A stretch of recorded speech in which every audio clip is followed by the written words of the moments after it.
సాన్విక అనే చిన్న అమ్మాయి స్కూల్కి వర్షంలో నడుచుకుంటూ వెళ్తుంది. చేతిలో బ్యాగ్, షూస్ మట్టి, పుస్తకాలు తడిసిపోయాయి.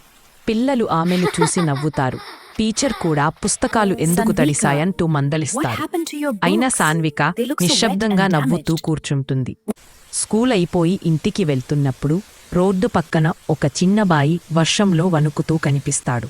సాన్విక ఏ ఆలోచన లేకుండా తన స్కార్ఫ్ ఆ బాబుకు వేసి తానే వర్షంలో తడుస్తూ ఇంటికి వెళ్ళిపోతుంది. తరువాత రోజు స్కూల్ అసెంబ్లీ. ఒక పెద్ద కంపెనీ చైర్మన్ వస్తారు.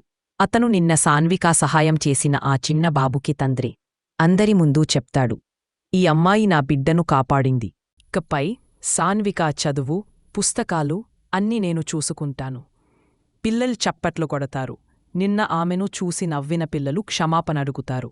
సాన్విక చిరునవ్వుతో మాత్రమే చెబుతుంది, నవ్వడం పర్లేదు, కానీ మన హృదయం మాత్రం ఎప్పుడూ మంచిగా ఉండాలి. అందరి కళ్ళలో నీళ్లు మెరవగా సాన్విక చిరునవ్వు వర్షం కంటే అందంగా కనిపిస్తుంది.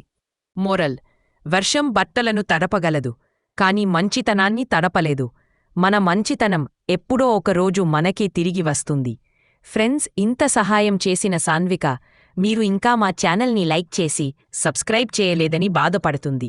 వెంటనే ఒక చిన్న లైక్, ఒక చిన్న సబ్స్క్రైబ్ చేయండి.